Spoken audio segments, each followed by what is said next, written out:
ଗରୁଡଙ୍କଠୁ ଉଡ଼ିବା ଶିଖିବି।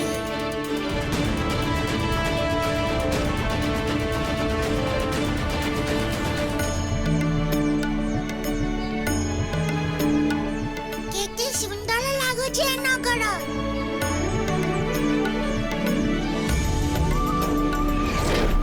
ଅଦ୍ଭୁତ, କେତେ ଭବ୍ୟ ହେଇଛି ଏ ନଗର। କିଏ ଏଇ ଅଚିହ୍ନା ବାଳକ? ବାନର ପରି ଲାଗୁଛି ତ। ଆପଣଙ୍କୁ ଅଞ୍ଜନି ପୁତ୍ର ମାରୁତିର ପ୍ରଣାମ। ସବୁ କୁଶଳ ମଙ୍ଗଳ ତ? ଅତିଥିଙ୍କୁ ଏଭଳି ବ୍ୟବହାର? ମହାଶୟ, ଆପଣ କହିପାରିବେ କି ପକ୍ଷୀରାଜ ଗରୁଡଙ୍କର ମହଲର ମାର୍ଗ କୋଉ ପଟେ? ଏବେ ତ ମୁଖ ବନ୍ଦ କରିଦିଅନ୍ତୁ, ଅନ୍ୟଥା ମାଛି ପଶିଯିବ। ହଁ, ଏବେ ଠିକ ଅଛି। ପରନ୍ତୁ ମୁଖ ବନ୍ଦ କରିଦେଲେ ମାର୍ଗ କିଭଳି କହିବେ? ଧନ୍ୟବାଦ।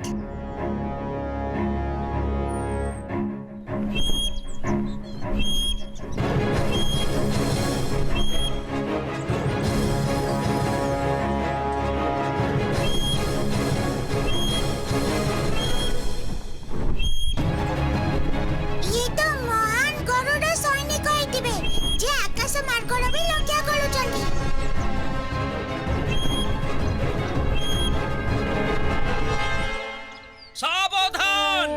ପକ୍ଷୀରାଜ ଗରୁଡ଼ ସଭାକୁ ପଦାର୍ପଣ କରୁଛନ୍ତି।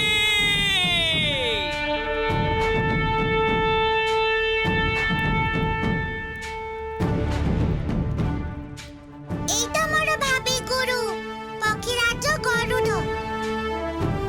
ଯାଇକି ତାଙ୍କ ଚରଣ ଧରି ନଉଛି। ସେ ଅବଶ୍ୟ ମତେ ତାଙ୍କ ଶିଷ୍ୟ କରିନେବେ।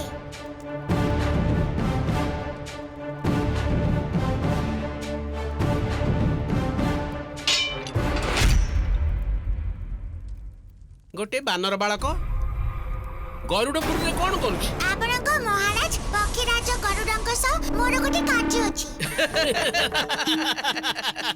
ଆଉ କଣ ସେଇ ବିଶେଷ କାର୍ଯ୍ୟ? ବ୍ୟକ୍ତିଗତ ଇଏ, ମୁଁ ଆପଣଙ୍କୁ କହିପାରିବିନି। ତେବେ ଆମେ ବି ଆପଣଙ୍କୁ ଭିତରକୁ ଯିବାକୁ ଦେଇ ପାରିବୁନି। ପରନ୍ତୁ ସେ ପ୍ରଜାଙ୍କର ସଭାକୁ ଯାଉଛନ୍ତି। ସେଠିକି ଯାଇ ମୁଁ ବି ତାଙ୍କୁ ମୋର ସମସ୍ୟା ଜଣେଇବି। ପ୍ରଜାଙ୍କ ସଭା ପକ୍ଷୀଙ୍କ ପାଇଁ, ତମ ବାନରଙ୍କ ପାଇଁ ନୁହଁ। ଚାଲ ଯାଅ ଏଠୁ।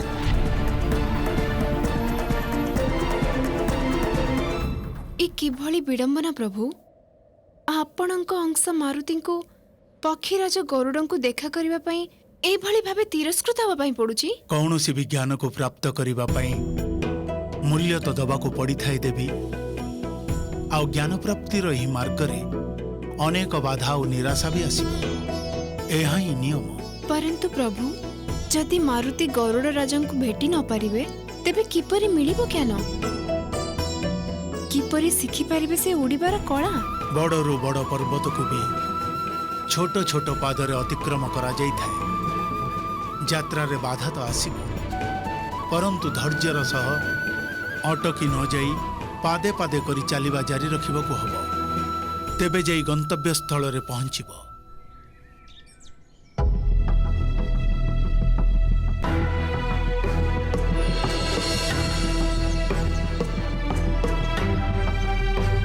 କଣ କରିବି? ଏଠି ତ ପ୍ରବେଶ କରିବା ଅସମ୍ଭବ ଲାଗୁଛି। ତେବେ କଣ ମୁଁ ଫେରିଯିବି ସୁମେରୁ? এই সংসার কর্ম প্রধান। আম হাତରେ কর্মফল নুহে, কেবল কর্ম হি ଅଛି। ଆଉ ଯଦି ପୁରା ନିଷ୍ଠାର ସହିତ ଆମେ କର୍ମ କରିବା ତେବେ ଫଳ ନିଶ୍ଚୟ ସକାରାତ୍ମକ ହିଁ ହେବ।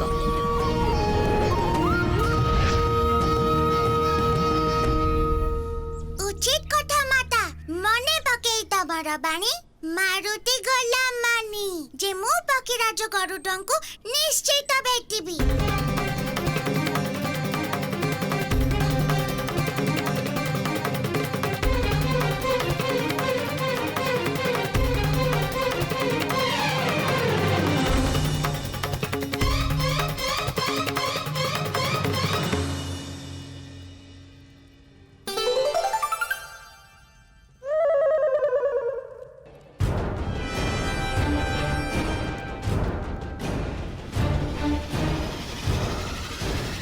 चल एबे काळ कोठरी रे पकई देबी उदंड बाळक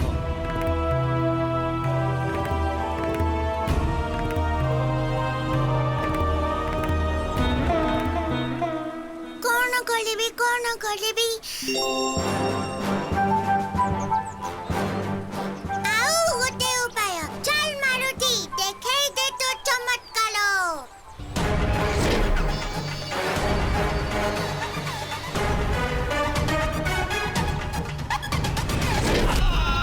क्षमा कर दियो सैनिक धर धर धर धर से बानर कोटे पड़ी जाउची धर धर प्रभु मारुतिଙ୍କର ଦଶା ମୁଁ ଆଉ ଦେଖିପାରୁନାହିଁ କିଭଳି ଭାବରେ ସେ ଭୋକ ଶୋଷ ସହ ଲଢ଼ି ଲଢ଼ି ପକ୍ଷୀ ରାଜଙ୍କୁ ଭେଟିବା ପାଇଁ ସେ ବୃଥା ପ୍ରୟାସ କରି ଚାଲିଛନ୍ତି। ଯେତେ ଥର ତାଙ୍କ ଚେଷ୍ଟା ବିଫଳ ହେବ ତାଙ୍କର ନିରାଶା ସେତିକି ବଢ଼ି ବଢ଼ି ଯିବ ଆଉ ଏଥିରୁ ଆରମ୍ଭ ହେବ ଏହି ଲୀଳାର ଆଗାମୀ ଅଧ୍ୟାୟ ଯାହା ଅନ୍ତର୍ଗତ ମାତଙ୍ଗ ଋଷି ମାତା ଅଞ୍ଜନି ଆଉ ରାଜା କେଶରୀଙ୍କୁ ଭେଟିବାକୁ ତାଙ୍କ ଦ୍ୱାରରେ ପହଞ୍ଚିଲେଣି। ଆପଣ ମୋତେ କହିଥିଲେ ଯେ ମାରୁତିଙ୍କ ଶକ୍ତିକୁ ଉଚିତ ଦିଗରେ ସଞ୍ଚାଳିତ କରିବାର ଉପାୟ ଖୋଜିବାକୁ ହେବ। ମୋ ପାଖରେ ଏହାର ସମାଧାନ ଅଛି। କଣ ସମାଧାନ ଅଛି ଗୁରୁଦେବ? ଏ ବିଷୟରେ ଗମ୍ଭୀରତା ସହ ମୁଁ ଚିନ୍ତା କରିଛି ମହାରାଜ। ଶକ୍ତିର ସ୍ପଷ୍ଟ ସମ୍ବନ୍ଧ ଗତି ସହିତ। ସେଥିପାଇଁ ମାରୁତି ଏତେ ଚଞ୍ଚଳ ସେ ଗୋଟେ ସ୍ଥାନରେ ସ୍ଥିର ହୋଇ ରହିପାରିବେନି। ମୁଁ ଆପଣଙ୍କ କଥା ବୁଝିପାରିଲିନି ଋଷିବର। ଗତିକୁ ଯଦି ନିୟନ୍ତ୍ରଣରେ ରଖିବାକୁ ହେବ ତେବେ ଆପଣଙ୍କର କୁଳଦେବତା ବାୟୁଦେବଙ୍କ ଠାରୁ ଯୋଗ୍ୟ ଆଉ କିଏ ଅଛନ୍ତି ଏହି କାର୍ଯ୍ୟ ପାଇଁ? ବାୟୁଦେବ? ମାରୁତି କେବଳ ଆପଣ ଦୁହିଁଙ୍କର ପୁତ୍ର ନୁହନ୍ତି ମହାରାଜ, ସେ ସୁମେରୁର ପୁତ୍ର ମଧ୍ୟ। ବାନର କୁଳର ଭବିଷ୍ୟତ ସେ। ବୁଦ୍ଧି, ବିବେକ, ଉର୍ଜା ସବୁ ଅଛି ତାଙ୍କ ଭିତରେ, କେବଳ ନିୟନ୍ତ୍ରଣର ଆବଶ୍ୟକତା ଅଛି। ଏହି କାରଣ ପାଇଁ ଆପଣ ଦୁହିଁଙ୍କୁ ବାୟୁଦେବଙ୍କୁ ପ୍ରାର୍ଥନା କରିବାକୁ ହେବ ଯେ ସେ ମାରୁତିଙ୍କର ମାର୍ଗଦର୍ଶନ କରନ୍ତୁ। ଆପଣ ଦିବ୍ୟ ଦୃଷ୍ଟା ଋଷିବର। ଆପଣଙ୍କର ଏହି ଉପଦେଶ ମୋତେ ଉଚିତ ମନେ ହେଉଛି। ମୁଁ ଅବିଳମ୍ବେ ବାୟୁଦେବଙ୍କ ପୂଜାର ଆୟୋଜନ କରିବି, ଯେମିତି ତାଙ୍କ ଆଶୀର୍ବାଦରୁ ଆମ ପୁତ୍ରଙ୍କର କଲ୍ୟାଣ ହେବ।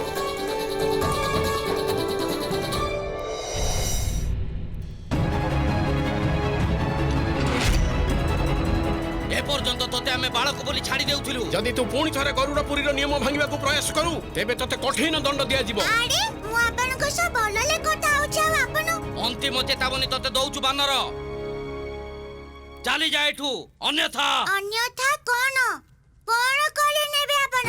ଭଲ ହେଲା ଆପଣ ମୋ ପ୍ରତି ଏଭଳି ଭାଷାର ପ୍ରୟୋଗ କଲେ।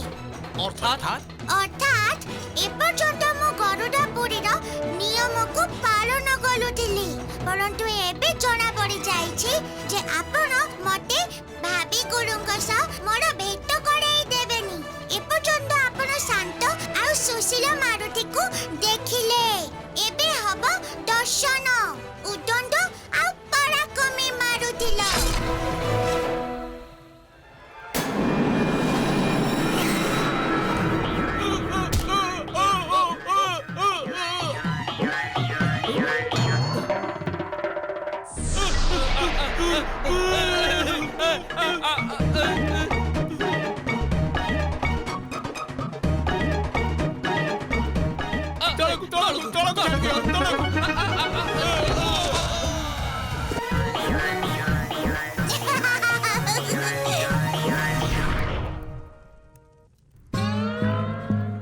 ଧର ଏ ମାୟାବୀ ବାଳକକୁ। ଆଚ୍ଛା ଟିକେ ଦେଖାନ୍ତୁ ତ ମତେ ଧରିକି।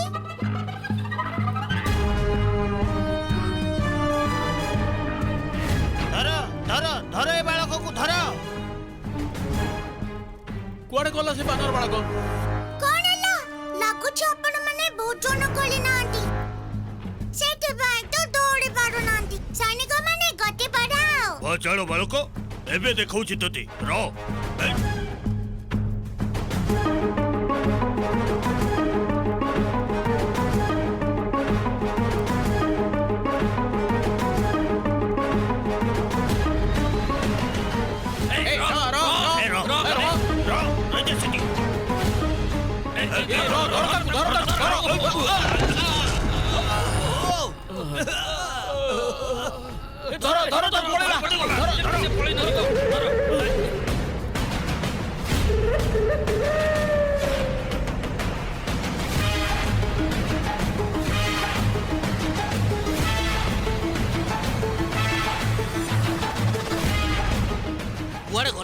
ବାଳକ। କୋଉଠି ବି ଦେଖା ଯାଉନି। ଗୋଟେ କାମ କରିବା, ସେପଟେ ଯାଇ ଦେଖିବା। ଆସ। ଚାଲ ଚାଲ ଚାଲ।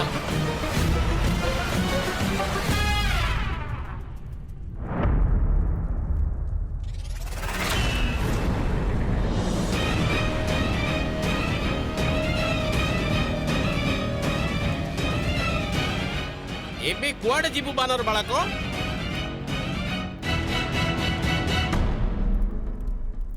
ମୋର ଚମତ୍କାରୀ ପୁଛ ଦେଖେଇ ଦିଅ ତମ ଚମତ୍କାର ଏମାନଙ୍କୁ।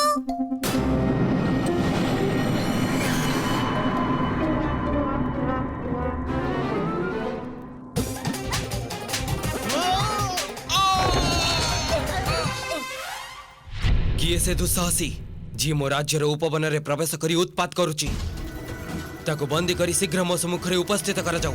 आज्ञा महाराज।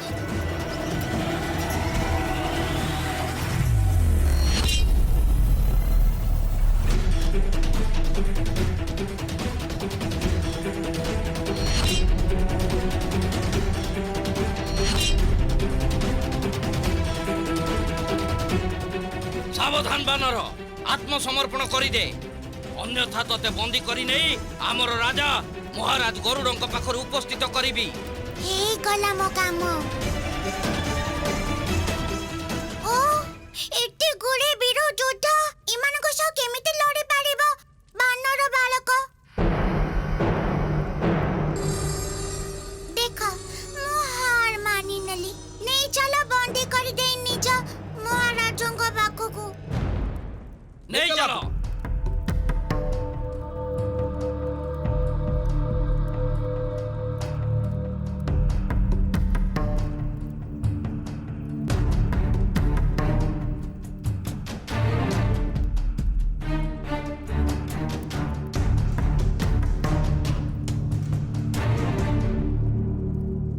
पक्षीराज गरुड़ महाराज ये सही उदंड बालक। ये तो एक बानर ओ चिन्नी पारिले ताले। एथि पई तमे एते डियाडी करथिलो।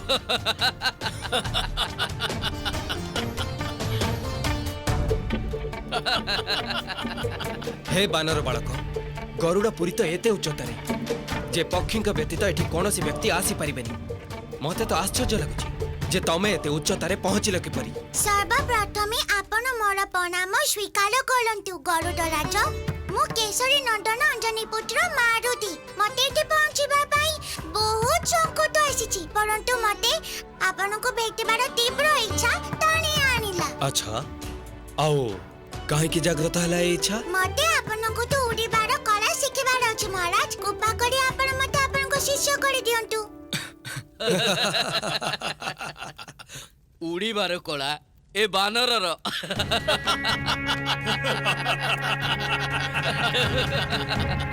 एक बानर ही तमे उड़ीबाको इच्छा करूछ आउ तमे चाहुछ जे मु पक्षीराज गरुड़ तमर गुरु हे जिबी। तेबे बे बानर भी उड़ीबे। मुढ़ बानर एभली मूर्खतापूर्ण कथा कोठु शिखिल तमे? बानर तमे वृक्ष उपर ढेंडी कर, मनोरंजन कर, ए उड़ीबार स्वप्न मनरु त्याग कर दियो मूर्ख। सत्य कहले आपण मंत्री महाशय, बानर वृक्ष उपरे डियाडी करिबारे ही भल लागि थाते, आकाश रे उड़ीबारे नुहे। बानरकर कार्य हेउची पुछ उठेई मनोरंजन करिबा, पक्ष मेले आकाश रे विचरण करिबा नुहे। बुझिल निर्बोध बालक? महाराज की दंड दिया जीव ए मूर्ख को? भरा सभा रे तमर जो तिरस्कार होईची ताही तमर दंड। कौन बानर लज्जा आसुथिब ना निज उपरे? भूलिबनी केबे ए अनुभूति को। आ भविष्य केबे भी जदि मूर्खता करिवार विचार आसिब तेबे आजिर दिन को स्मरण करि नेब। आ एक कथा भी स्मरण रखिब जे बानर केबे उड़ी पारिबेनी, केबे उड़ी पारिबेनी, केबे उड़ी पारिबेनी। सैनिक नहीं जाओ याकू आ गरुड़ पुरी रो सीमार बाहर फोपाड़ी दियो। नहीं जाओ।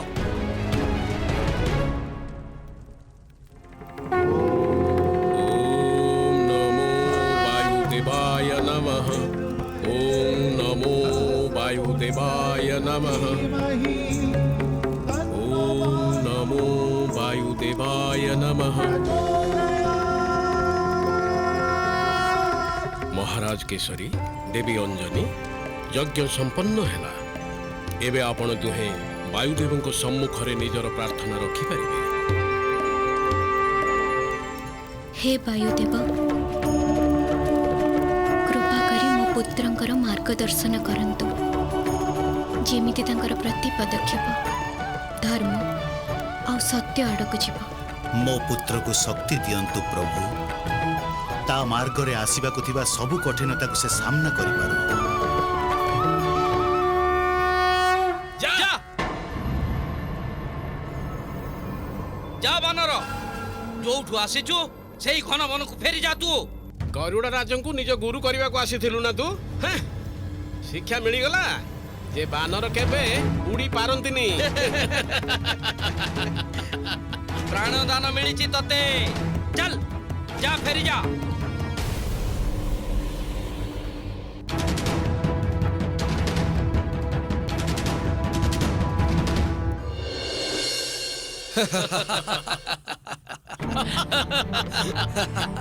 समस्ते हसुथिले मो उपरे काहेकि ना तांको लागुछि जे ए बानर उड़ी पारिबनी। या पूर्वरु केही बानर उड़ी नाहंती, एटा भी सत्य, परंतु ताठु बड़ सत्य मोर भी एया जे मु गोटे थर उड़ी सारिछि।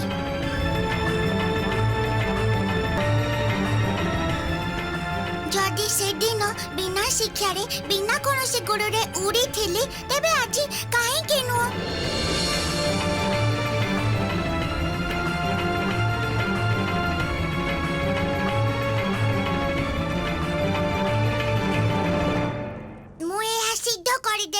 जे गरुडंक सहायता बिना ए बानर उड़ी पारिबो।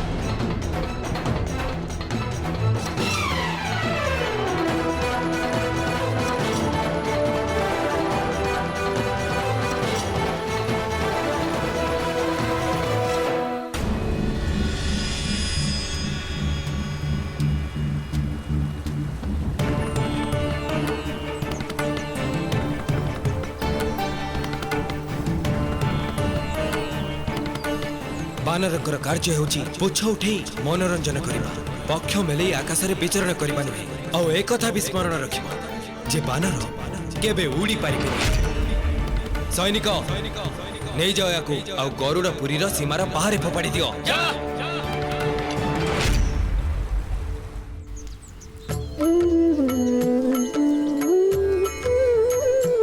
हे वायुदेव, कृपा करी मो मारुति को ध्यान रखिबे, सबु संकटरु तांको रक्षा करिबे।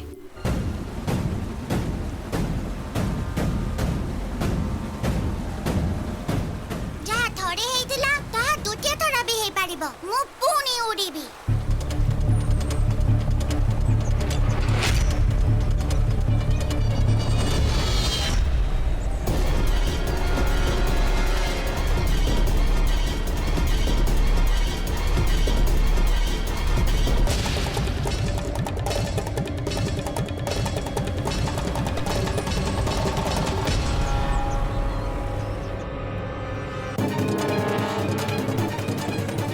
पुत्र मारुति, तुमर नेत्र खोल।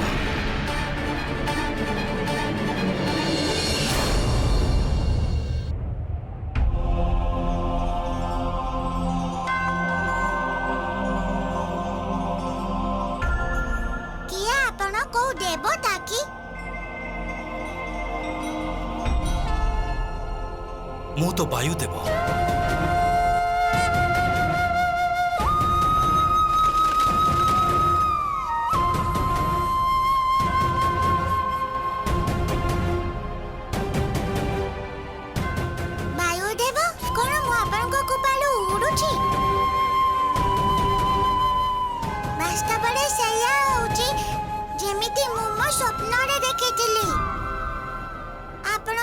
भाग्यशाली वायुदेव,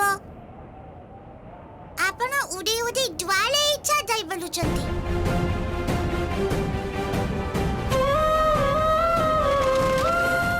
उड़ी बारे जो आनंद अछि आ कोथिले नै, सत ना वायुदेव?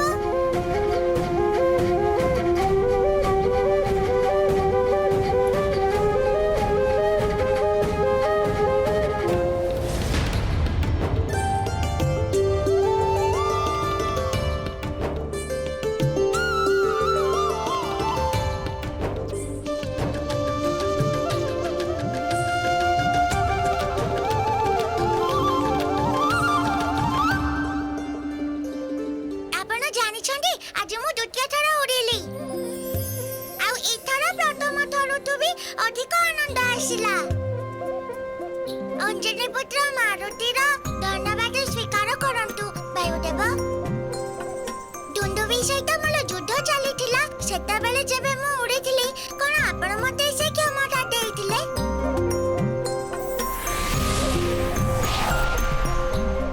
ଅର୍ଥାତ୍ ଆପଣ ମୋର ପ୍ରାଣ ବଞ୍ଚେଇଲେ ବାୟୁଦେବ।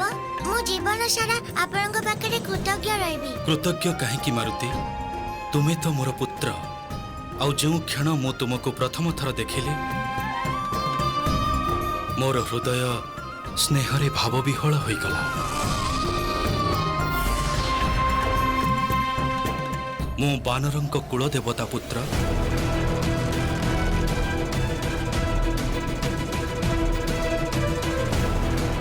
ଆଉ ତୁମେ ତ ସେଇ କୁଳର ପ୍ରଦୀପ। ଆଉ ତୁମକୁ ରକ୍ଷା କରିବା ତ ମୋର ଧର୍ମ। ଆରେ ହଁ, ତେବେ ମୁଁ ଆପଣଙ୍କଠୁ ଆଉ ଗୋଟେ ଆଶୀର୍ବାଦ ମାଗି ନେଉଛି, ଯଦି ଆପଣଙ୍କର ଅନୁମତି ଥାଏ ତେବେ। ଅବଶ୍ୟ ପୁତ୍ର। ମୁଁ ଆପଣଙ୍କ ଭଳି ଉଡ଼ିବାକୁ ଚାହୁଁଛି ବାବୁ।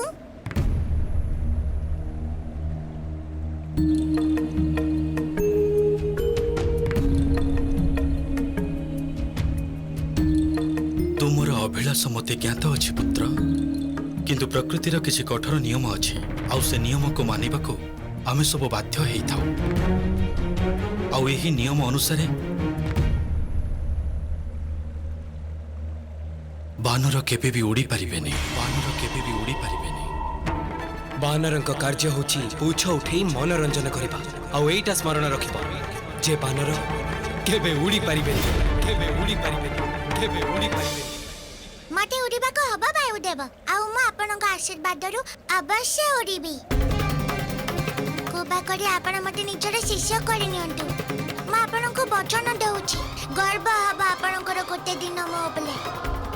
ଠିକ୍ ଅଛି ପୁତ୍ର, ସେଥିପାଇଁ ତୁମକୁ ଏକ ପରୀକ୍ଷା ଦେବାକୁ ହେବ। ଯଦି ତୁମେ ଉତ୍ତୀର୍ଣ୍ଣ ହେବ, ମୁଁ ତୁମକୁ ଉଡ଼ିବା ଅବଶ୍ୟ ଶିଖେଇବି। ମୁଁ ପ୍ରସ୍ତୁତ ଅଛି। ସ୍ମରଣ ରଖିବ ପୁତ୍ର, ଏ ଖେଳ ବେଗର।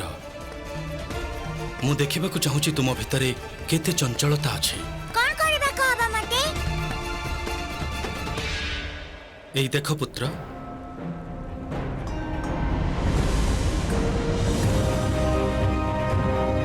ସେଇ ପର୍ବତର ଶିଖର ଉପରେ ସୁମେରୁର ଏକମାତ୍ର ରକ୍ତଚନ୍ଦନ ବୃକ୍ଷ ଅଛି। ଆଉ ଏ ବୃକ୍ଷ ସମ୍ପୂର୍ଣ୍ଣ ଅଦ୍ୱିତୀୟ। ଇଏ ପ୍ରତ୍ୟେକ ଦିନ ସୂର୍ଯ୍ୟୋଦୟ ଆଉ ସୂର୍ଯ୍ୟାସ୍ତ ସମୟରେ ନିଜର ପୁଷ୍ପକୁ ଝଡ଼େଇ ସୂର୍ଯ୍ୟଦେବଙ୍କୁ ପ୍ରଣାମ କରିଥାଏ। ଆଉ ଆଶ୍ଚର୍ଯ୍ୟର କଥା ଏଇଆ ଯେ ସେ ପୁଷ୍ପ ପୃଥିବୀ ଉପରେ ପଡ଼ିଥାଏ, ଆଉ ପୁଣି ପଡ଼ିବା ମାତ୍ରେ ଭସ୍ମ ହୋଇଯାଏ। ସୂର୍ଯ୍ୟାସ୍ତ ହେବାକୁ ଯାଉଛି ପୁତ୍ର, ତା ବି କିଛି କ୍ଷଣ ମଧ୍ୟରେ। ମୁଁ ଚାହୁଁଛି ଯେ ତୁମେ ଯେତେ ଶୀଘ୍ର ସମ୍ଭବ ସେଇ ପର୍ବତର ଶିଖର ଉପରେ ପହଞ୍ଚ। ଆଉ ମୋତେ ଏକଥା କୁହ ଯେ ସେ ବୃକ୍ଷରୁ କେତେ ପୁଷ୍ପ ଝଡ଼ିଲା ଆଉ କେତେ ଭସ୍ମ ହେଲା। କିନ୍ତୁ ସ୍ମରଣ ରଖିବ, ଯଦି ତୁମର ଉତ୍ତର ଅନୁଚିତ ହେଲା, ତେବେ ତୁମେ ମୋର ଶିଷ୍ୟ ହୋଇପାରିବନି। କ'ଣ ତୁମେ ଏଥିପାଇଁ ପ୍ରସ୍ତୁତ?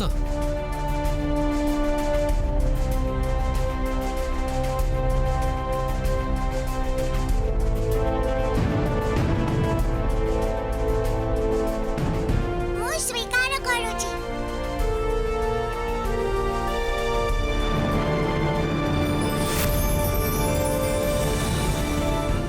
ଏ ଶଙ୍ଖ ବାଜିବା ମାତ୍ରେ ତୁମର ସମୟ ଆରମ୍ଭ ହେବ। ପ୍ରସ୍ତୁତ ହେଇଯାଅ କେଶରୀ ନନ୍ଦନ।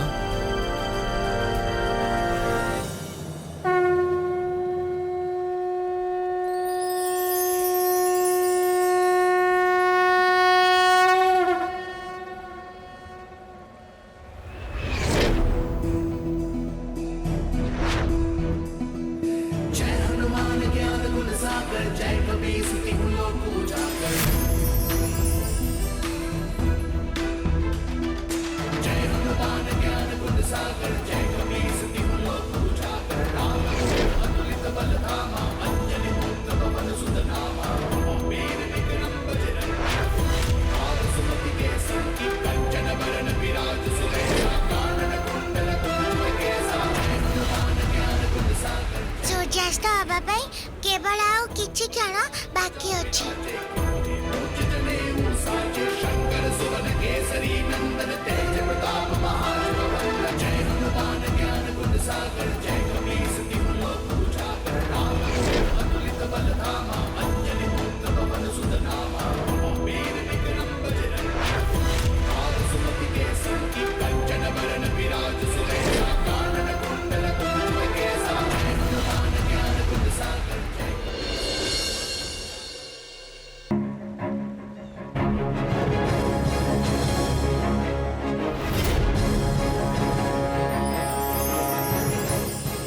पांच,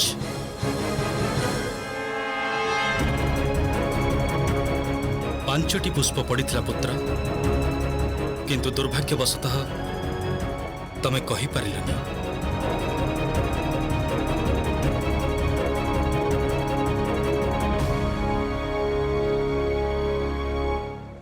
पुत्र एथिरे एते निराश हेला भली किछि कथा नहीं, कारण तुम द्वारा कौनसी भी त्रुटि हैनी।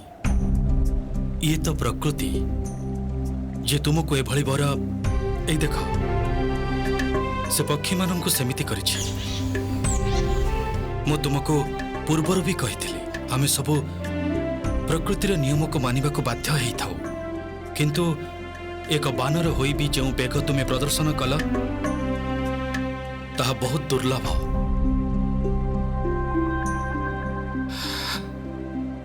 पुत्र, सत्य को स्वीकार करिनबा बुद्धिमता हेइथाए। सेथिपाई मो कथा तुमे मानि नियो जे तुमे उड़ी पारिबनी। तुम माता तुमर प्रतीक्षा करिथिबे। घर को फेरी जाओ।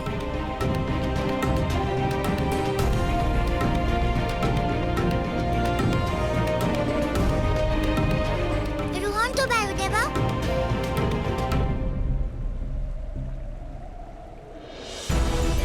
आपण मते हार स्वीकार करी जो मातांको पाखକୁ ଯିବାକୁ କହୁଛନ୍ତି ସେଇ ମାତା ମତେ ଶିଖାଇଛନ୍ତି ଯେ ମନ ହାରି ଗଲେ ହାର ହୁଏ, ମନ ଦୃଢ଼ ଥିଲେ ବିଜୟ ହୁଏ। ମୁଁ ମନ ସ୍ଥିର କରି ସାରିଛି ଯେ ମୁଁ ଉଡ଼ିବି। ଏହା କେବଳ ମୋର ପ୍ରଥମ ପ୍ରୟାସ ଥିଲା ବାୟୁଦେବ। ମତେ ତେଣୁ ଆଉ ଗୋଟେ ସୁଯୋଗ ଦିଅନ୍ତୁ ବାୟୁଦେବ। ମୁଁ ସିଦ୍ଧ କରିଦେବି ଯେ ମୁଁ ଆପଣଙ୍କର ଶିଷ୍ୟ ହେବା ପାଇଁ ଯୋଗ୍ୟ। तुमे मते धर्म संकट रे पकाउछ पुत्र। एबे एया उचित हबो जे मु तुमको स्पष्ट शब्द रे मना करदेबी, परंतु पितार हृदय मानुछि कोठे ए कथा जानि थाइबी जे तुमे पुनश्च विफल हेबो।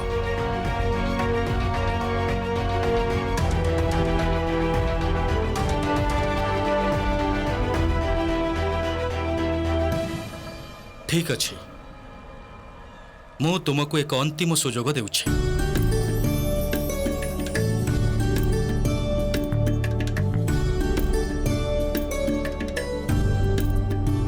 धन्यवाद प्रभु।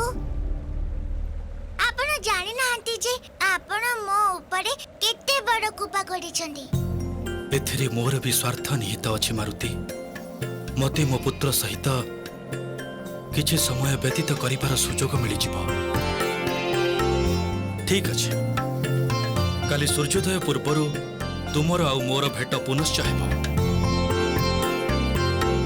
किंतु तुमे मते एक वचन दियो जे जदि एथर भी तुमे विफल हुआ तेबे तुमको सर्वदा पई तुमर उड़ीबार इच्छा को त्याग करिबाकु हेबो।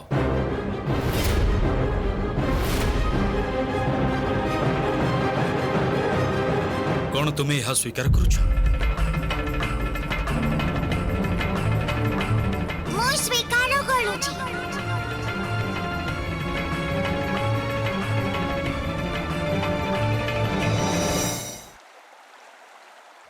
उपहासर उत्तर दबार सुजोग हातको आसीथिला, जाके पळेई गला।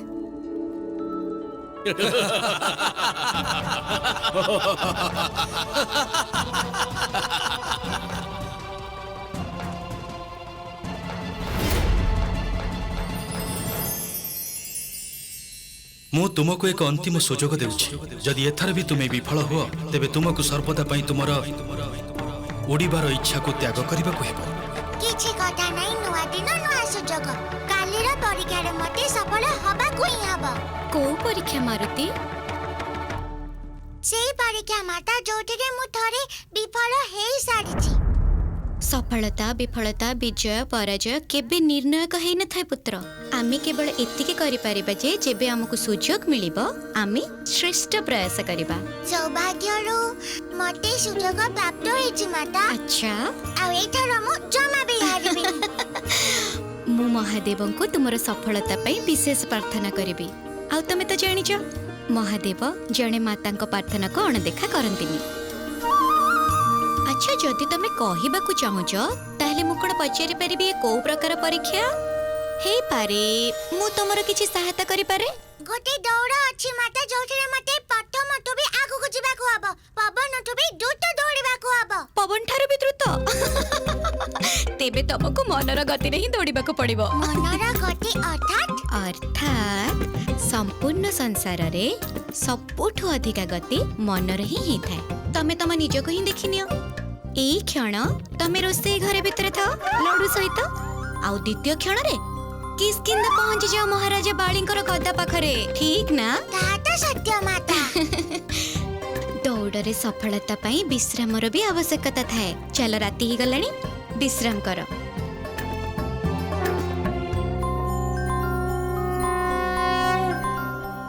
ଏବେ ଏଇ କ୍ଷଣି ନିଶ୍ଚିନ୍ତ ହୋଇ ଶୋଇଯାଅ।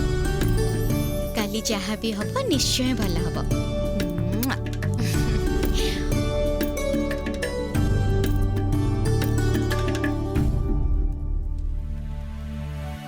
ଦେହର ଗତିରେ ମୁଁ ଯଦି ବି ଏଇ ଦୌଡ଼ ନ ଜିତି ପାରେ, ପରନ୍ତୁ ମନର ଗତିରେ ମୁଁ ଜିତି ଯାଇପାରିବି।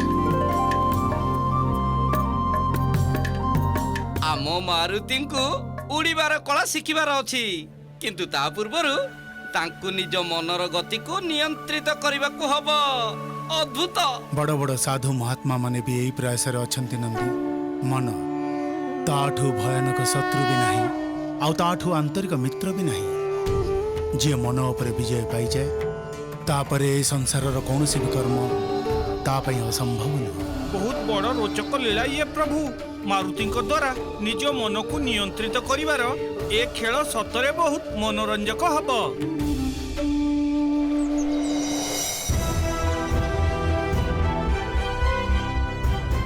ମୁଁ ପରୀକ୍ଷା ପାଇଁ ପ୍ରସ୍ତୁତ ଅଛି ବାୟୁଦେବ।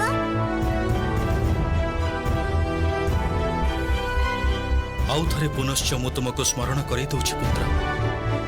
ଯଦି ଏଥର ବି ତୁମେ ଅସଫଳ ହେଲ ତେବେ ତୁମକୁ ଏହା ସ୍ୱୀକାର କରିବାକୁ ହେବ ଯେ ତୁମେ ଉଡ଼ି ପାରିବନି।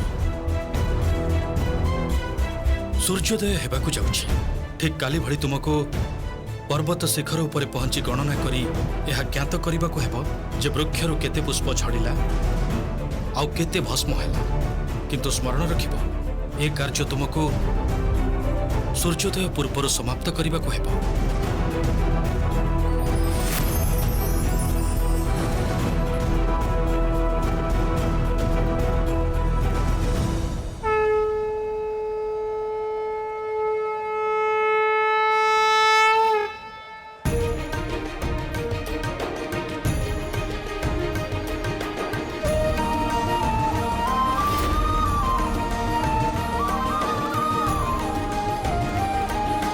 ଇଏ କଣ କରୁଛନ୍ତି ମାରୁତି?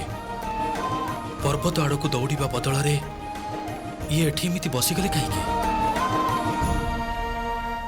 ଜୟ ଶ୍ରୀରାମ।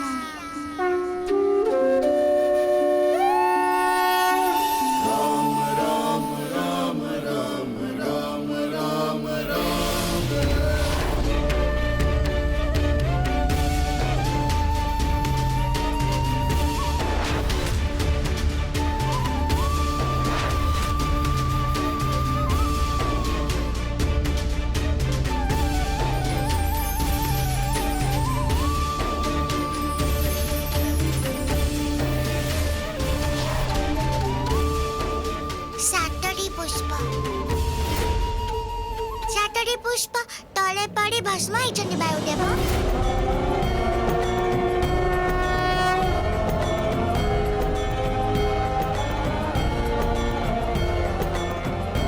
କିନ୍ତୁ ପୁତ୍ର ମାରୁତି, ସୂର୍ଯ୍ୟୋଦୟ ହେବାର କିଛି କ୍ଷଣ ଏବେ ବି ବାକି ଅଛି।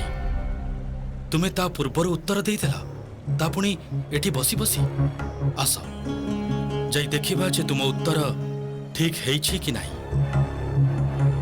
ଆସ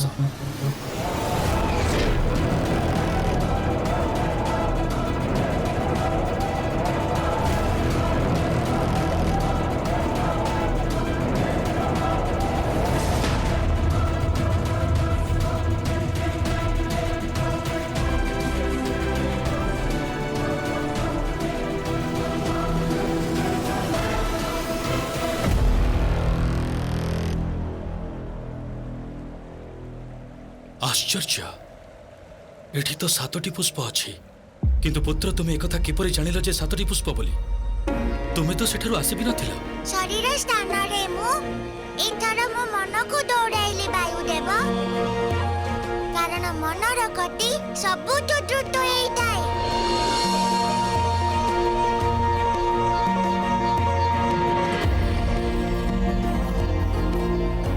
अद्भुत धन्य तुम्हें पुत्र मारुति धन्य तुमर दृढ़ता तुमर निष्ठा तुम्हें यह पूर्ण रूप से सिद्ध करदेल जे तुम्हें ज्ञान को प्राप्त करने पूर्ण रूप से प्रस्तुत अच्छा आउ तार योग्य मध्य मु तुमको उड़ीबा अवश्य शिखाइबी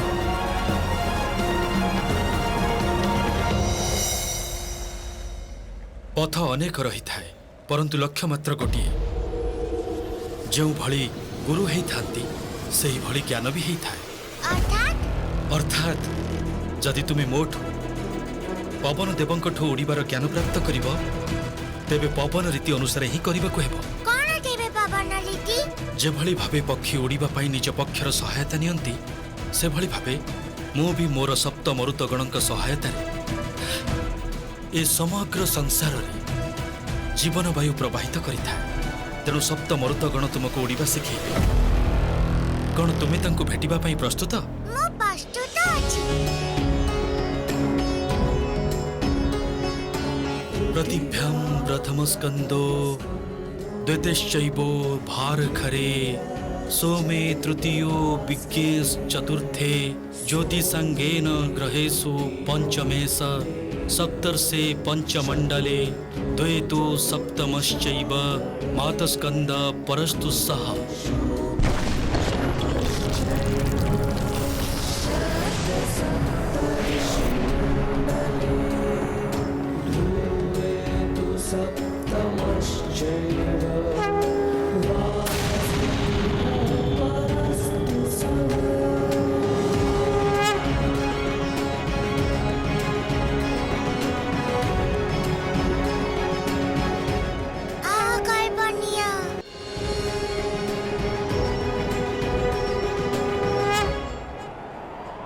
पृथ्वी रे वायु प्रवाहित करुथिबा प्रथम गण आवाह प्रकट हुआ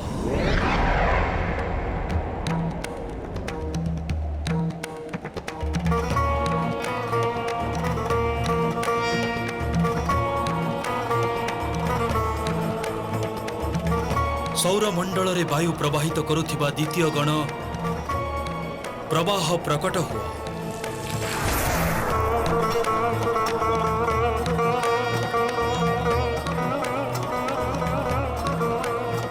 चंद्रमंडल रे वायु प्रवाहित करुथिबा उद्वाह स्वाहा विवाह पराह आउ परिवाह समस्त गण प्रकट हुआ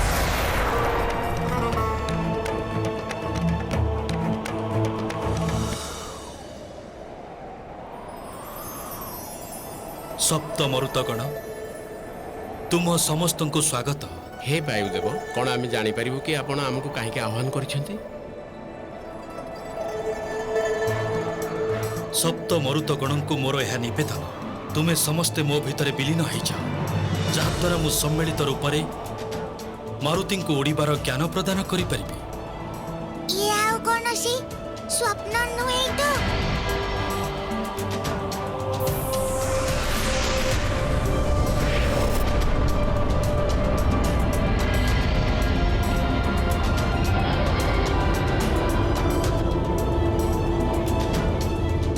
निज शरीर को भूली जाए ମନକୁ ସ୍ଥିର କର ମାରୁତି। ଆସ